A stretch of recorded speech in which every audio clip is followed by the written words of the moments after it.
Hey, everybody. Welcome back to the All About Alts podcast. I am your host, Jason DeBono. I am joined today with the mad scientist of multifamily. Many of you guys know him, probably seen him speak or heard him on other podcasts. Mr. Neil Bawa. How are you, sir? Great to be on with you, Jason. I'm very looking forward to an interesting, invigorating discussion. Yeah, it's going to be fun today. We talk a lot about assets and asset classes, but I love that you're a self-proclaimed data nerd and you love digging into the numbers. I think we tend to maybe overlook some of those, or we tend to kind of just scratch the surface on a couple numbers and let those numbers start to tell the story. So I'm pumped to kind of dig in and really understand what these numbers are telling us, and not just what you can read in in most reports, but really digging into some of the more unique type data. So more to come on there.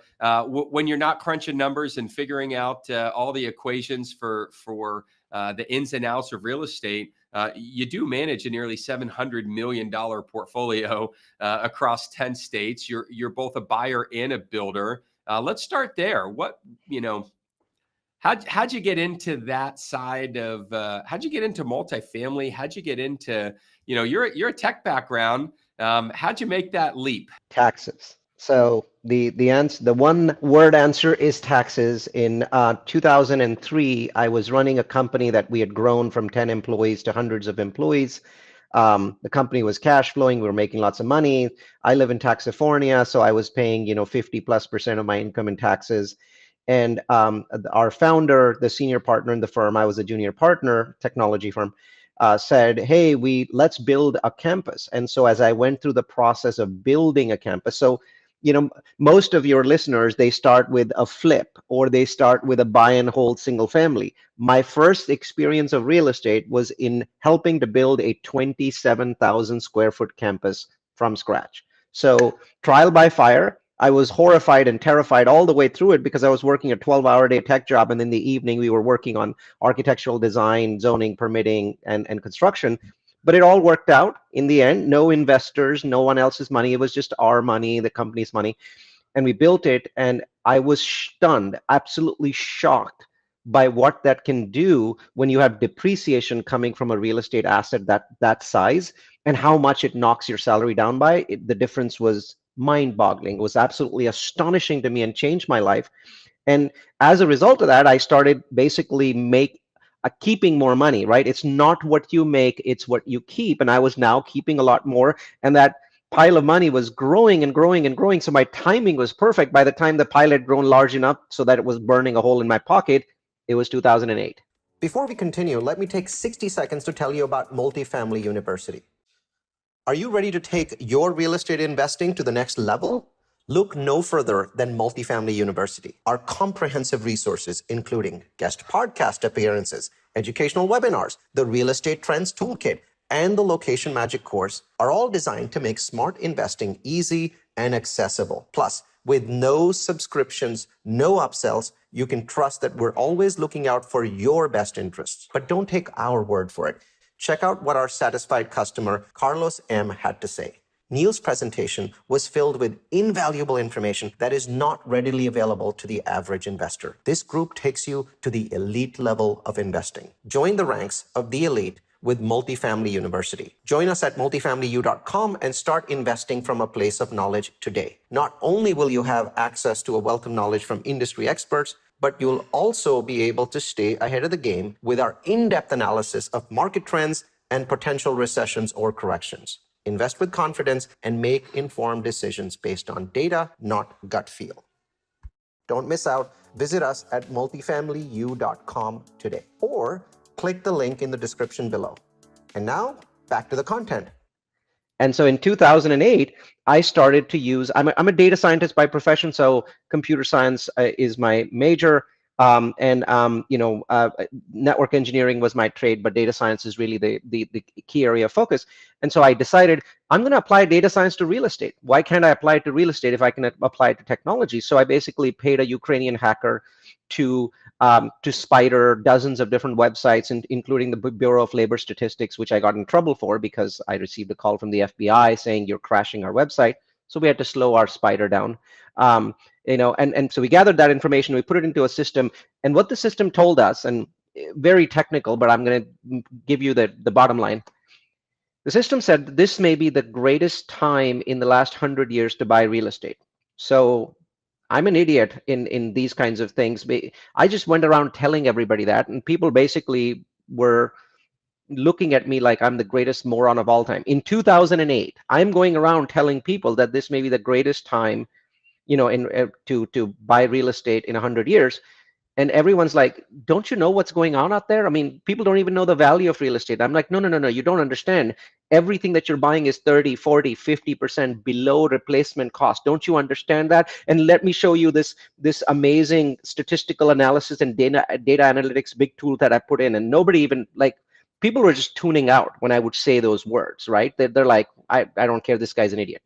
And so my own family banned me from going to events because they felt like I would infect the other people in the family. And so I decided I'm just going to use my own money and prove everybody wrong. I was very confident in my data. So I started to basically use the data, and I found a city in California. I live in California. This city is 144 miles away in Madera, California. And basically that city had dropped by 70% from peak, right? So whatever the 2005, 2006 peak was, it had dropped 70%. So it was far below replacement value, way below replacement value. And so a big part of my career and sort of the fame that sort of developed over that time was my finding Madera and going out there and buying a property every month. And we can talk about how I did that, because obviously loans were very hard to find, and so I had to do some radical interesting things like hacking 30 different websites to get my properties in Madera leased up. But that's a different story. But bottom line is, that's what got me into real estate. So it really, coming back to your question, was taxes really got me into real estate, because I realized it isn't about what you make, it's about what you keep. And I'll end this section by saying this: I haven't paid taxes since 2014, and that's legal, right? On millions and millions and millions of dollars every year. Well, that's, I think, when people understand that real estate is certainly an investment vehicle, but it's so much more than that, right? It's a store of money. It's a tool to lever. It's a tool to mitigate taxes. There's so many things, and you have so many types of real estate that play into that. So let's kind of talk about that 2008, right? You're running around, and everyone wants to put you in the loony house because why is this guy telling us to go do it? Yet at some point, people were like, wait a minute, Neil's onto something here. And maybe he was right. How did that play out? When did that realization maybe hit for some of those people that had kind of maybe shunned you or just said, get out of here, and the numbers don't matter? How long did it take for that realization to kind of see the light of day? Well, it actually took a while, but what I did in 2008, I was like, these people don't understand my language. That I'm a data scientist. They don't understand me. I need to find other people like me. So I basically decided to open a meetup group inside of my corporate campus. So I'd be these huge conference rooms with projectors and seats, and I was like, let me open a meetup group. And I'm going to basically open a meetup group for real estate data science. And it had a horrible, like really technical name. So first meeting, 4 people show up. They're all nerds like me, but like 2 work for Apple, 1 works for Google, 1 works for HP. And it's like, instead of doing a PowerPoint presentation, I actually sit down and start showing them my data and what it really means and how I'm ranking cities in the United States. And this meetup, which is supposed to basically, be from 7 to 8 p.m., goes on beyond midnight, right? With these 4 people. And by the end of it, everyone is ready. Everyone's making huge amounts of money, but we're also paying huge amounts of taxes. So everyone's like, let's go do this. So I'm like, okay, well, let's, jump in our car. We go to Madera, California. We discover that the properties are 50% below replacement value. But the problem is there's thousands and thousands of empty, brand new properties in Madera, California, because Kaufman and Broad had invited all these farm workers to basically sign using stated income loans. Remember that mess? Oh, yeah. And so as a result, all those people had left in these properties. Entire sections of the city were empty with these gorgeous, gorgeous 4-bedroom properties with stonework. Nobody had ever lived in them, and they were selling them for $90K, and their replacement value, that the cost to build them back then was about $200K. So I was like, the math here is inescapable. These are going to go up in value, but I don't know when. But the challenge is that I wasn't rich enough to just pay cash. I needed, they were like, you have to pay them, pay me in cash. And it's like, yeah, but then I need to refinance it. Well, to get refinance, you need to get a tenant. And so we jumped back in our cars, me and my friends. We drove to Fresno, which is 20 minutes away from Madera, went into a realtor's office, deliberately bought an old single family home in Fresno, and this was like 25 years old, so not brand new, not as good looking, only had 3 bedrooms, not 4. And then I called my Ukrainian hacker guy who was doing all the data gathering for me and said, this old property, I want it on 30 different websites. And he's like, why? You only have one property. Why do you need hundreds or thousands of tenant leads? And I said, trust me, right? And he's like, so are you going to take all these phone calls? Like, your phone's going to be ringing off the hook. It's like, no. I'm going to call a person. I went to Upwork. I hired a person in the Philippines for $5.50 an hour. Her name was Julianne. I basically told Julianne, everybody that calls you, tell them that this property is now rented. But 20 miles away in Madera, we have brand new 4-bedroom properties, and we have many of them, right? If you simply go to Madera, check the properties out, and come back, we will give you a $50 Amazon gift card. And 9 out of 10 people that called her thought that she was part of some scam, especially because she sounded Filipino, and hung up on her. But the 10th person is like, sure, I'm interested. Send me some pictures. And she would send pictures out. She would send videos. She would send a video of me. And then people are like, oh, sure, okay, what's the worst that can happen? I go to Madera and there's nothing there, right? And so people are like, yeah, $50 Amazon gift card, I'll go. And so they would go to Madera. And then we would show them a property that we didn't own yet because we had a deal with the bank to say, if we can get a tenant in there, we would pay cash the next day, right? And so they would go in, they would fall in love with the property because these were brand new, gorgeous properties, right? And they would say, oh yeah, I mean, you mean the rent here is only like $1,100 because the rent for this property in Fresno was $2,200. They were saving 50% with a 22-minute commute. And so as you can imagine, we would fill a property, pay cash. The next day, we would close on the property, and we would rent that property out, and then we'd be able to refinance and basically get $70,000 back. And we would repeat the process, one property a month, every single month, 2008, 2009, 2010. And as we're doing this, we're realizing that our cash flow is going completely insane, right? It's just insane amounts of cash flow. By the way, those properties that were $1,100 then, they're $2,800 now, right? I'd never sold them because of something known as depreciation. If I sell these properties, my depreciation recapture is going to kill me. So now those are $2,800 and the properties are all $400,000 each, and I was buying them at 90. And so I decided this works. This clearly, absolutely, 100%. There's no way in hell any math professor would ever tell me that what I'm doing is not an incredible return on investment. So I need to tell this story to other people. And so I started holding more meetup groups.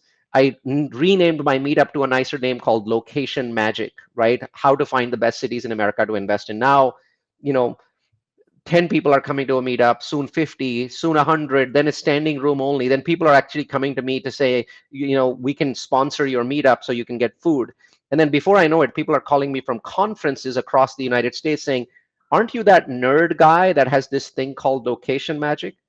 So I'm like, maybe I need to take this and build it into a course, because it was a set of principles, right? How do you compare cities? Where do you figure which city is better than the other?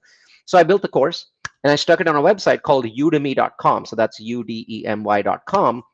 So you can type in udemy.com space Neil Bawa and you'll see the course.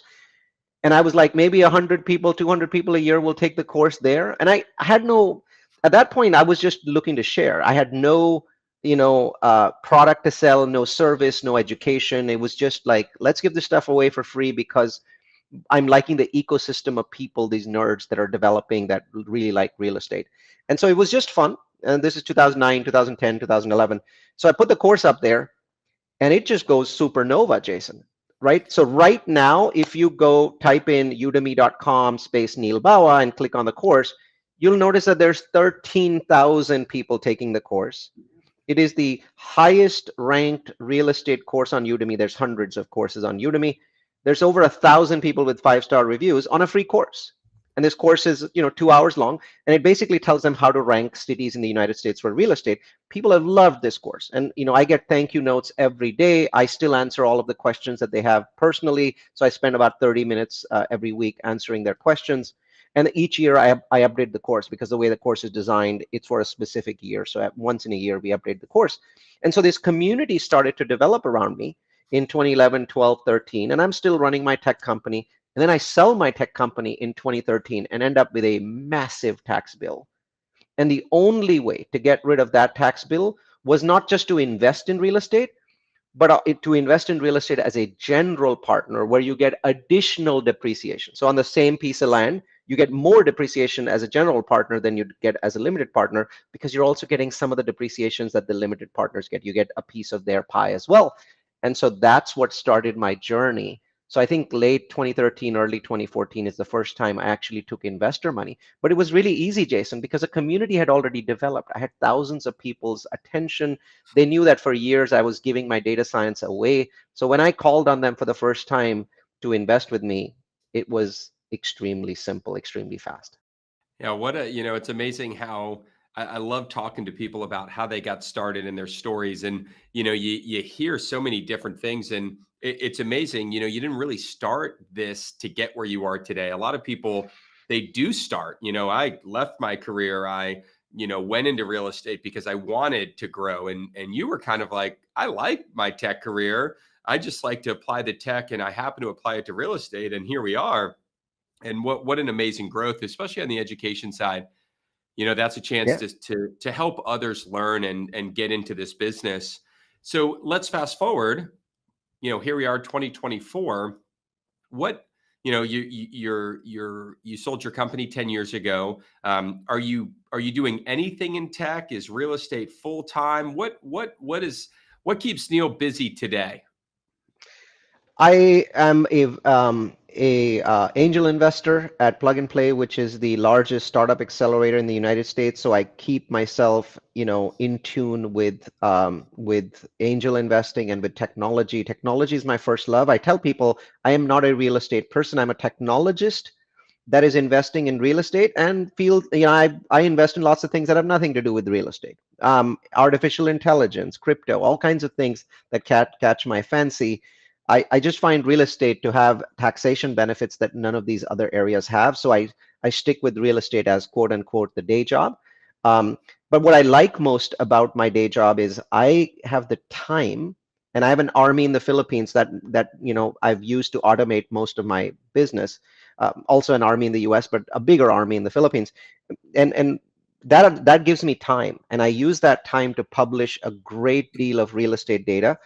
My rule has always been never sell this data, never offer a subscription, always give it away completely for free. Don't ask for anything back. And some small percentage of that community will at some point in the future join you for your projects whenever you need money for your projects. And it's worked brilliantly. We've had about 50,000 people in our community. 1,000 of those have become investors with us, have given us money. The remaining 49,000 are just using the data, and I get thank you emails, and that's what I get out of it. And so that idea, that concept of being like a Wikipedia of real estate information, that's germinated in 2009. It's really developed over time into this website called Multifamily University, or multifamilyu.com. And if you go in there, you'll see dozens and dozens of interesting data science courses. We've got all kinds of stuff, and not just on real estate. We've got the standard courses on student housing, built to rent, multifamily, all the other kinds of asset classes in real estate. But then we've also got interesting stuff on impact of climate change on real estate, impact of artificial intelligence on real estate. We've got stuff that's relevant to COVID when COVID came out in 2020. So it's just interesting data science things that catch our attention, and we tie it back to real estate whenever we can. But sometimes it's just, hey, here's something interesting. Would you like to come to a webinar and discuss? I love it. Well, thank you for continuing to be that resource. I think people, they need data, and sometimes not everybody can even read and process data, let alone pull it and put it in a way that makes sense. So thank you for continuing to help build that community. I think we all want, more informed people out there. I want to talk about the data, and I want to dig into that. And we're gonna do that right after our quirky questions. We're gonna throw you on the hot seat here, Neil, and see what's behind one of our envelopes here. So Amy is coming around with them. I think we're gonna go the top one today. Thank you, Amy. As always, if you have quirky questions you guys want to continue to submit, send them to allaboutalt@newviewtrust.com. All right, Neil, you're on the hot seat. Are you ready? I am ready. All right. Theme park or a water park? Always water park. The kids love it. Theme parks get old. Water parks never do, even for adults. Okay. As a Florida guy, and I think maybe there's some truth to that being on the California side as well. You have better weather, I think, most of the year than we do. Yeah. That water's critical in the summertime. We're here in Central Florida, and it amazes me how many people say, "Oh, I'm bringing my kids to Disney in July," and I'm thinking, in July, take them out of school for a couple of days and bring them in February. It's half the price and it's comfortable. You don't want to wait in line for 2 hours in 98-degree weather. Well, But also because theme parks are now over $100 per ticket. Water parks are usually under $50. yeah, well, you haven't been to a theme park in Florida in a while. They're approaching $200 a day.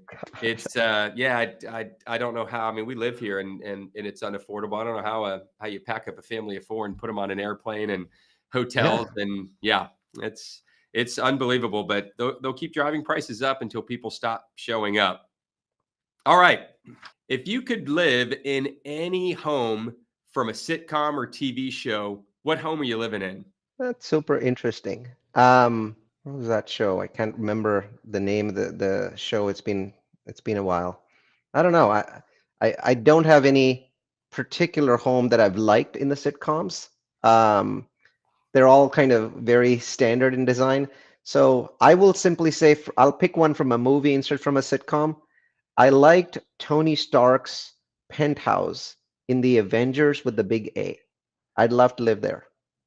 Yeah, I think anyone at Tony Stark's properties probably meet that criteria because not only are they gorgeously set up and in cool locations, but can you imagine the way these things are outfitted?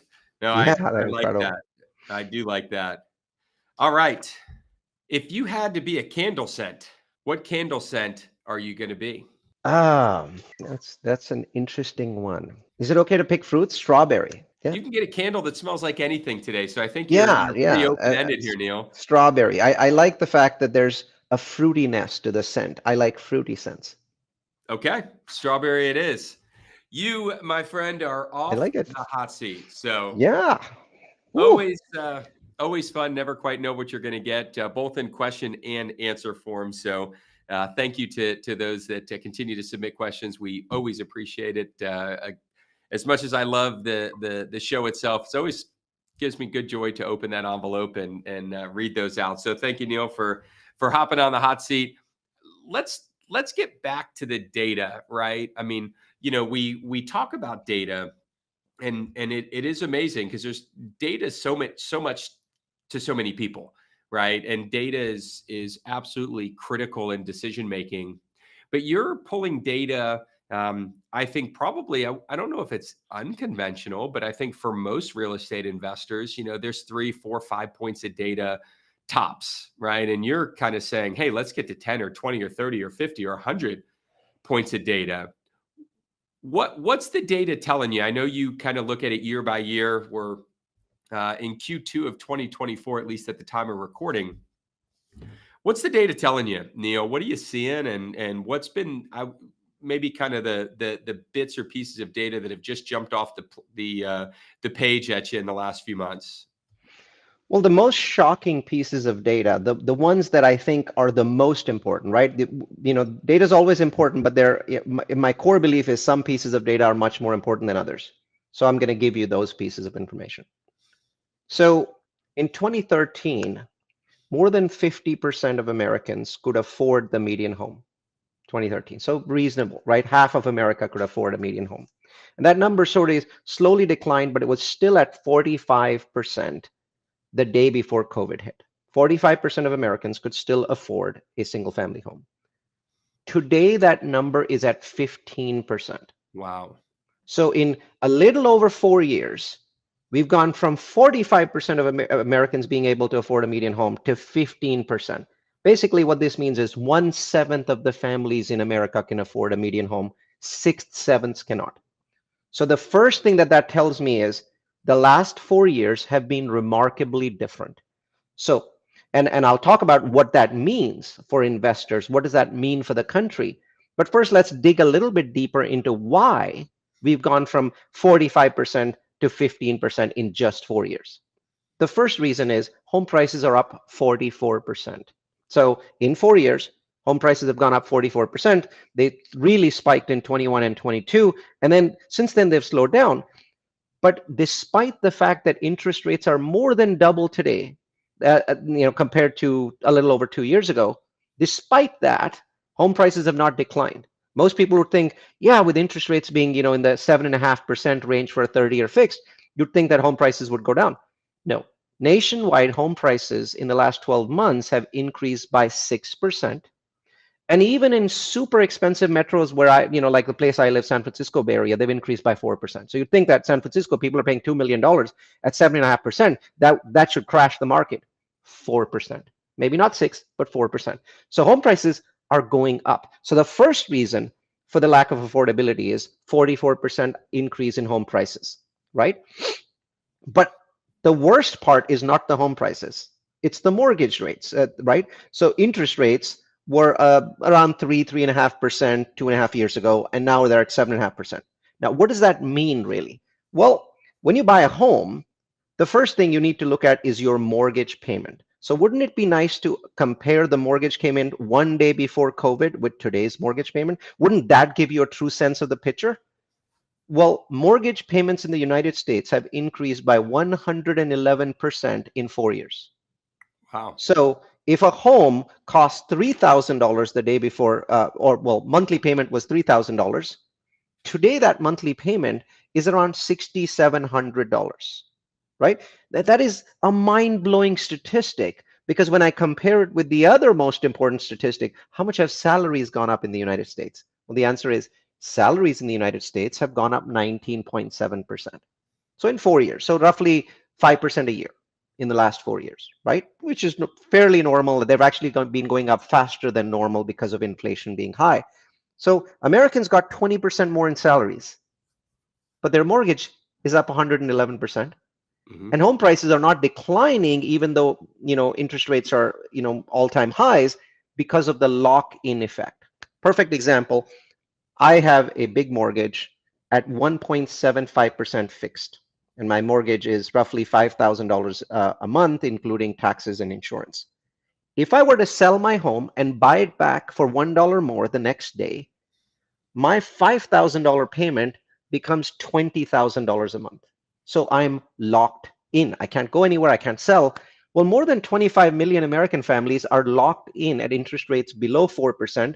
And today, 7.5 is really the lowest that they could get. And so they're locked in, they're not moving, their homes are not in the marketplace. And so the total inventory of homes in the market in the United States is very low. And that's keeping prices from going down, right? So people are buying with cash, or they're buying with 50% down or 60% down. They're doing anything and everything they can to buy those homes, and that's keeping the prices from coming down. So bottom line is the last 4 years have been nothing like the last 100 years. They've been absolutely astonishing. And America is becoming a renter nation. Remember, 15% of Americans can now afford the median home. 15%. Now, 2/3 of Americans currently live in their own home. 2/3. But those homes, most of them were purchased in the 80s, the 90s, the 2000s, and less are being purchased now. So we are becoming a renter nation, and I don't think that that is going to change in any meaningful way unless we get ridiculous salary increases. Now, I don't expect that gap between the 111% increase in mortgage and the 20% increase, I think that will come down as rates come down. But I think it'll come down from 111 to 100 or 90 or 80. Even at 80, it's a 4x gap. Your mortgage is up 80%, your salary is up 20%. It's still a massive problem. And that is the biggest, most important number in real estate. And we can talk about what that means for investors and for the country. But I wanted to get those numbers out there so people can understand just how shockingly unaffordable America has become. Well, you bring up a point, and I live in real estate. Every day I work in this business. I see real estate. I'm an investor in real estate, and it's a prime example of how, sometimes we read data and we let it tell the story when in reality, Neil, you just pointed out data that tells a different story than what I thought. The home prices being up 44%, right? Everybody that touches real estate knows that. And while we know that mortgage rates are up, and while we know and we know and we know, I've never compared that to the actual mortgage rate of that home then versus today. And it's way worse than I thought it was. A 44% increase in real estate in a short window of time does render a lot of homes unaffordable. But when you realize that it's not 44%, it's actually over 100% in terms of payments. I mean, you're talking about doubling the cost of home ownership, and you haven't even More than factored doubling. in Mhm. certain states like Florida where you've got massive insurance problems. And Huge. you Florida know insurance went up 51% in the last 12 months. 51%, right? yeah. Yeah, well, my insurance on my house when I moved in 2021 was $1,400. I just got my renewal, honest to God's truth, from $1,400 to, this is 21 to April of 2024. It's $9,800. Now, compare that from a payment standpoint. Now, thankfully, I'm on the other side of the interest rate. But if somebody were to buy my house today, they're going to see that 100% increase in cost. And my insurance went from $100 a month to $800 a Yeah, month. So you've got another 7x in just cost on the insurance side of it. So let's talk about that, right? So we've created, not we, I mean the market, right? I guess it's a we, has created this unaffordability, and this word came up a lot in 2005 and 4 and even 6 and 7, right? It's unaffordable. And so there was all these initiatives. Well, for a lot of people, we become a renter community, right? So people go on to the rental side. Yet if we look at multifamily, right?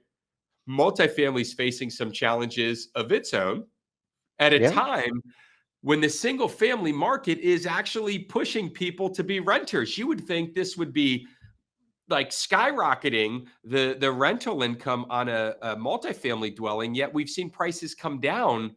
that's right. You got to make sense of those numbers for me, Neil.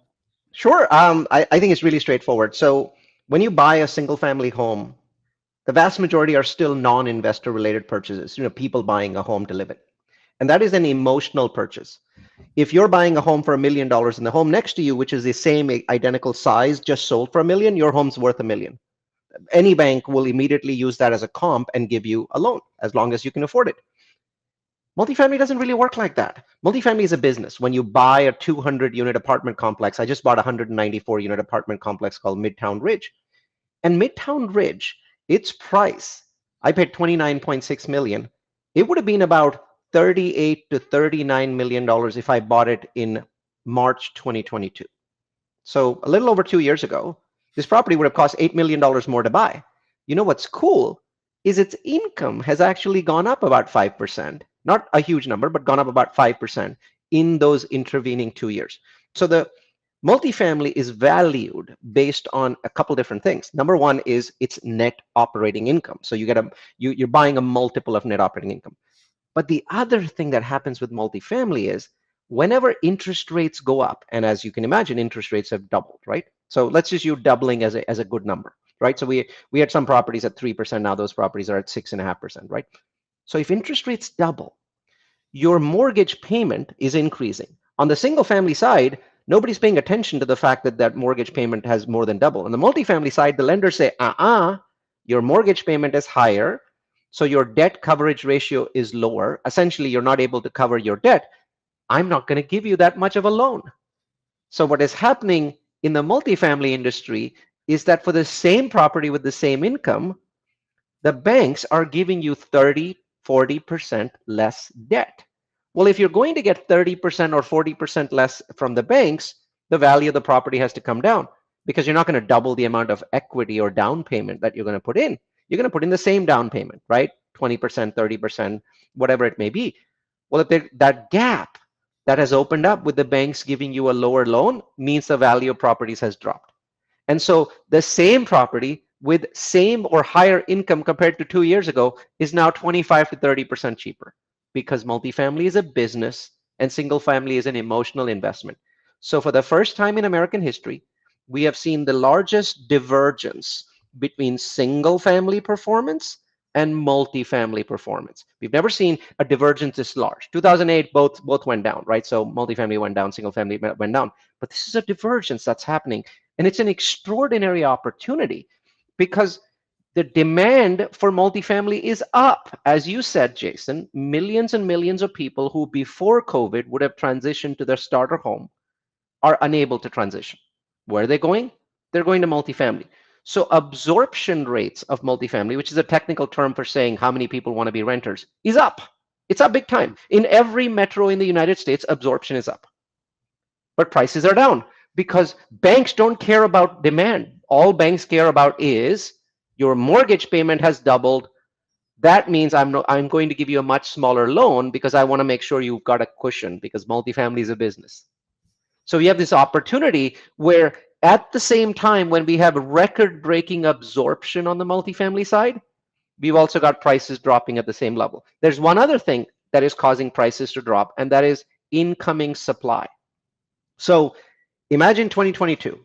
We were at the top of the world. Every property was going gangbusters. We were selling properties that we bought at 55,000 a door. We were selling them at 4 times that price or 3 times that price. Everyone was making money like crazy. And imagine developers.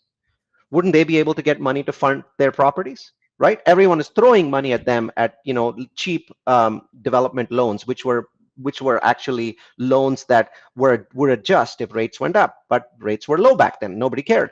So developers started on an absolutely record amount of new multifamily in 2022. And guess when that inventory comes to the market? 2 years later, because it takes 2 years to build apartments. Well, now in 2024, we are delivering a massive amount of inventory. And that massive amount of inventory is keeping us from raising rents. So rents are only going up by 1.5%, where inflation's at 3.5%. So rents are actually, for the first time, we have this weird scenario where demand is through the roof, but rents, instead of being faster than inflation, which they normally tend to be, are slower than inflation.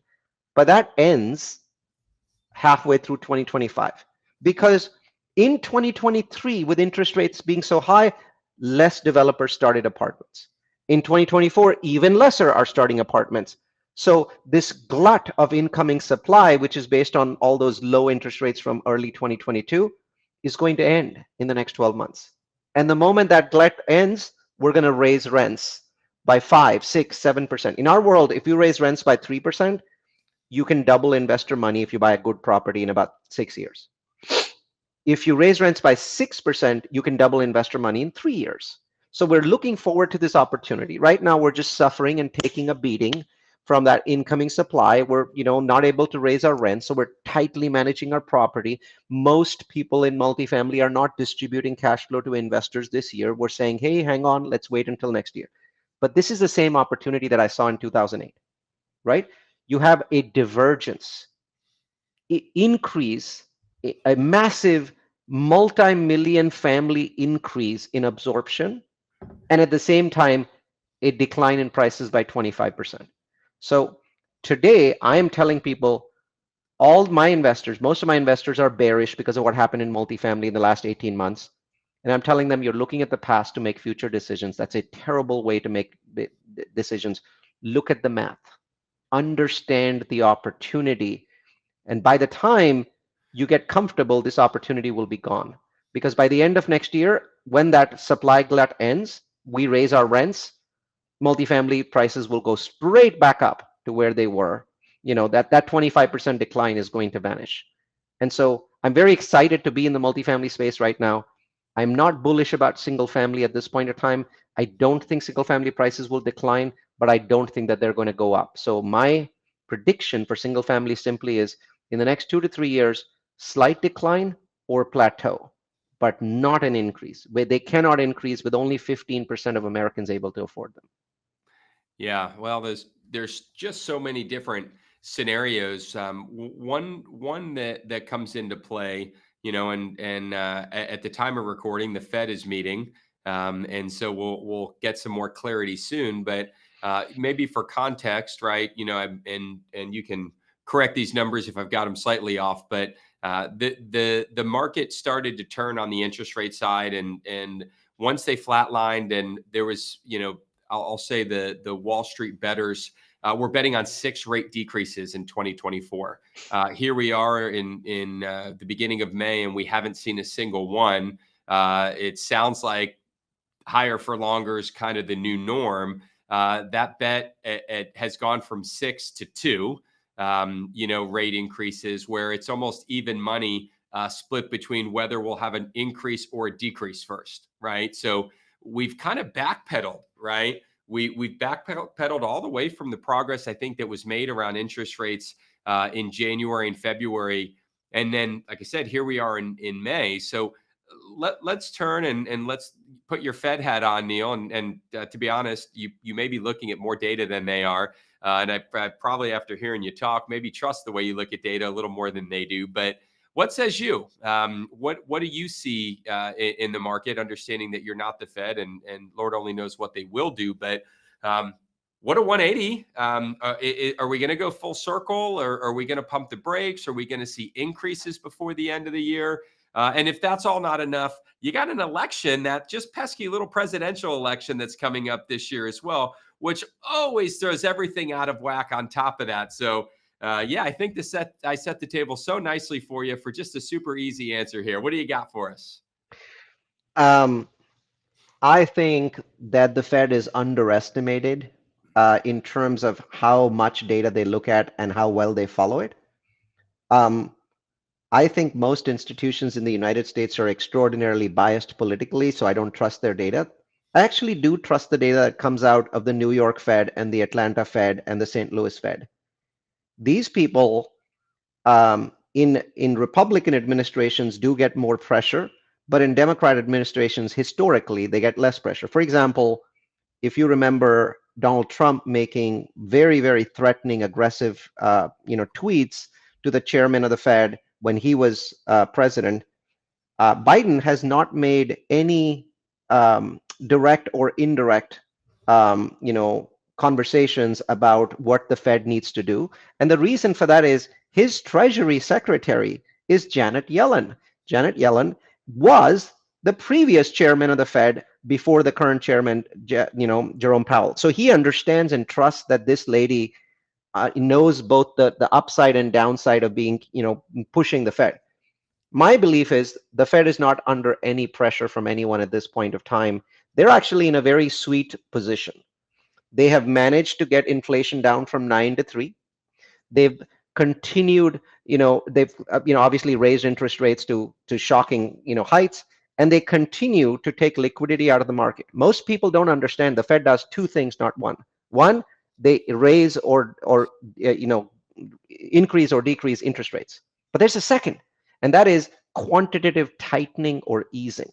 So the Fed had a balance sheet of $9 trillion, and each month they remove $90 billion of liquidity from the marketplace. Google this. With the exception of last year when the banks were failing, they stopped for a little while. But with the exception of that, they're continuously removing $90 billion every month from the liquidity in the United States. And that itself is placing pressure on the marketplace. So let me say this, and maybe I'll proven to be wrong. I don't see any reason why the Fed won't cut twice this year. And they may even cut 3 times this year. The Fed is data driven.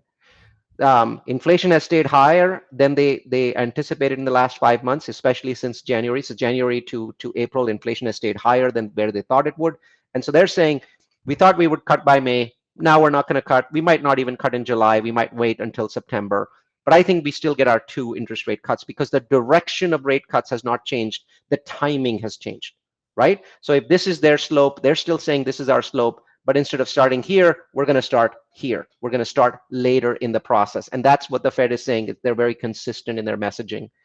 Also, the economy is clearly weakening. I am seeing, industrial go negative. I am seeing demand fall. So understand this, that when people say, well, the Fed has to raise interest rates more, I know that you don't understand this. Imagine this is my chest, right? Every time the Fed raises interest rates by 100 basis points, they're placing a 10-pound weight on my chest, okay? Every every time they raise it. So now they've raised rates by 550 basis points, which means they're 10, 10, 10, 10, 10, 50, and 5. There's a 55-pound weight on my chest right now. And that doesn't even include what they're doing with quantitative tightening, which is even more weight on my chest. So the Fed, just by keeping rates at an extremely high level, is pushing the economy down every single month. They don't need to keep raising. 5.5% is a massive weight on the economy that's slowing things down. So the slowdown is just taking longer. What the Fed is saying, we will just cut when we feel like we've slowed enough. And so bottom line is, I think all that we've managed to do is, instead of starting the cuts in December last year, we're likely to start them in September this year. And that's a 10-month delay, but it's still the same cadence that we're going to need, because the Fed doesn't want to hurt the economy. They simply want to make sure that inflation slows enough so that they don't have a rebound. They don't want inflation to go to 3 and then pick up again. And so they're like, yeah, we have this big chest on the chest of the big weight on the chest of the economy. We'll just keep the weight on. We'll just keep watching, and sooner or later it will slow inflation down. Because remember this: 3% inflation and 5.5% Fed rates do not jive. That Fed funds rate is too high for the current rate of inflation. It jives with 9%, which is where we were in July 2023, right? So it doesn't jive with 3%. It's still too high a Fed funds rate. And eventually, at some point, I don't know when, it's going to push the economy down and we will get closer to a recession. So I do expect the US economy to slow in the second half of this year. Jobs will go from 300,000 a month to 200,000 a month to 100,000 a month at some point during the year. I don't know when, and that'll give the Fed the room to cut rates. It's just slower to get to their goal, but I don't think the cadence changes. That's a very interesting take, and there's not a lot that you could kind of pick apart in that logic. I think we're all kind of sitting here wondering where and what.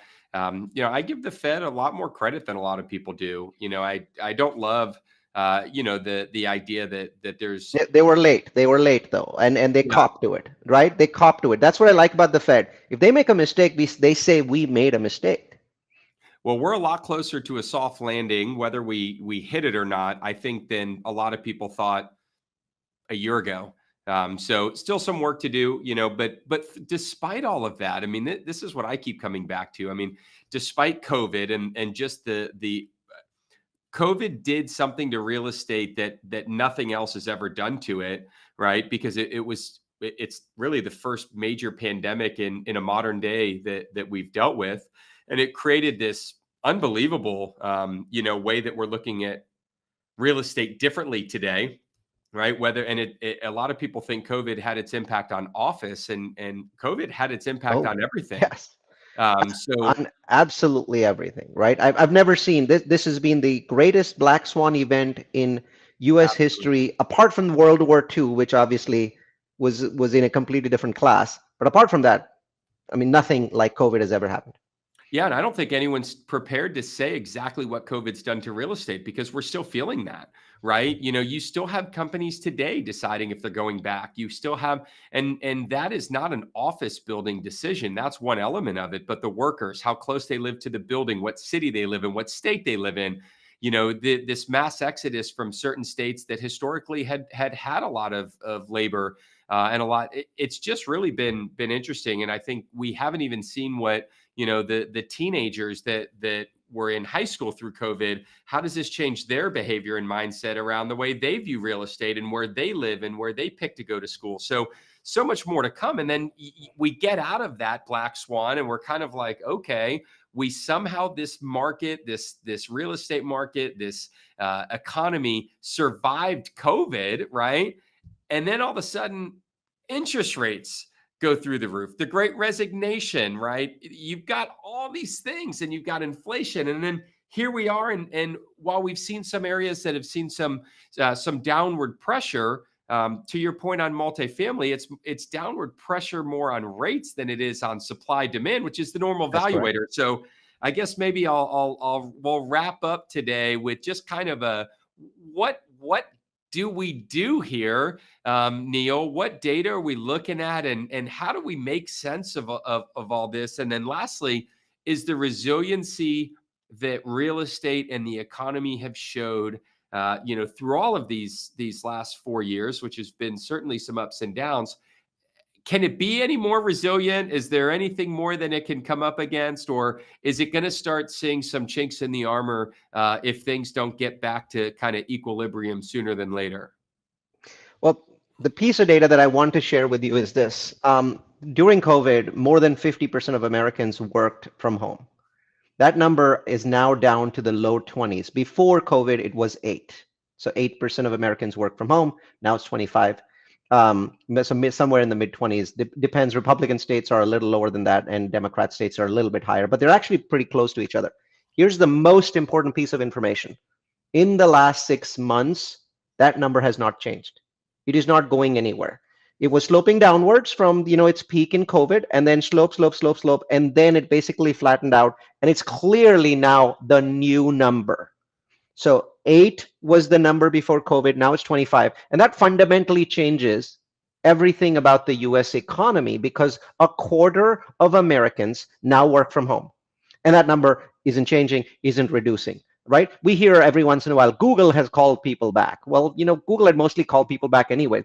That, big picture across 333 million Americans, 25% are working from home. And that changes the way that Americans are going to do real estate for the next 50 or 100 years, fundamentally, right? So, for example, for years, my brand was built on me currently predicting secondary markets that people would move to, whether it was Phoenix or Nashville or Provo, Utah.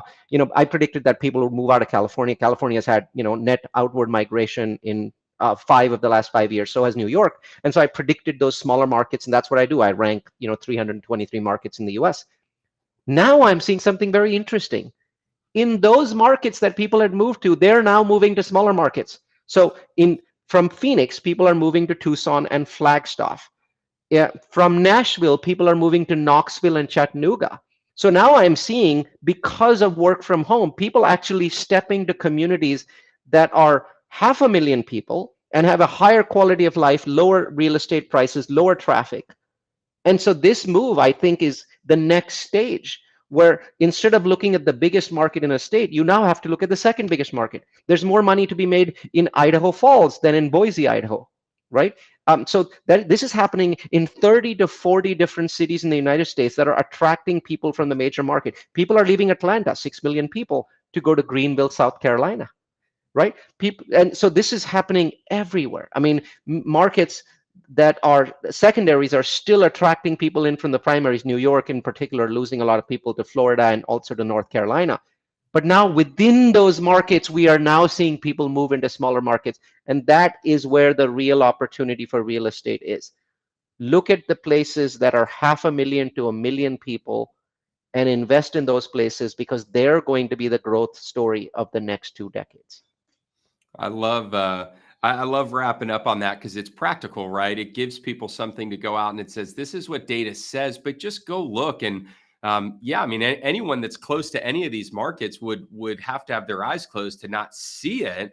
But you don't necessarily think about it in data, and you hit on something that, it's migration from the big to the smaller is not exclusive from the biggest to the next biggest. It's just from whatever gets Waterfall. too big today to the next biggest. And I think if you follow that, kind of carrot all the way down, you can see that from, super small markets. People that want to live in 100,000 person market have to leave because their 80,000, person markets now 150 and they're out of there. And so it's amazing how we're seeing this. And I can tell you, being in Central Florida, I live in a fairly rural part of Central Florida, about 30 minutes outside of town. And it's not rural anymore. The amount of people, it's the second fastest city in the entire county because people are willing to go out, and certainly remote work plays such a big factor in that, It's huge. And you think about the world that we lived in before. I mean, an hour commute to work was crazy. Nobody wanted that unless you had a high paying job and you were, wanted to live in the burbs. But today, if you don't have a commuter, you're only going into the office 1 to 2 days a week. An hour is nothing if you can save 30, 40, 50% on your real estate prices and live, where you want. So wonderful stuff, Neil. Absolutely wonderful. Well, I'm glad your audience got some nuggets. We present all of this data, we gather it, and we present it twice a year in January and in July in a very interesting, fun presentation called Real Estate Disruptive Trends. And I invite everyone to attend that. It's free. It's always free. We don't have a subscription. We don't have an upsell. You can come and imbibe our data for decades without ever talking with us or having, a conversation with our team. And it's all stored at multifamilyu.com. What a great resource. Thank you for that. And again, thank you for continuing to be a producer of data and giving the masses access to it, and not putting it behind, some lock and key. So, we're in May now. This will probably air end of May, early June. And so you're not too far from that July presentation. Take full advantage of that. Neil, I want to thank you again, just for being here. What a great, a lot of fun today. Love talking data, but love talking about how we read that data and where it goes. And we'll certainly look forward to having you back on the show maybe at the end of the year, and we can kind of see, where the data's led us and what story it's telling at that time. Until then, we'll put the Multifamily U and Neil's contact info into the show notes. I'd encourage you to reach out to him. He's a great resource every time we ever chat. He's more than friendly and generous with his time. So thank you for that as well. So we'll definitely get you back on the show. Everybody else, push the like, share, subscribe button. Keep this community growing. Guests like Neil continue to wow and amaze us with their info and insights. So Neil, thanks again for being here, and everybody else, we'll see you next time.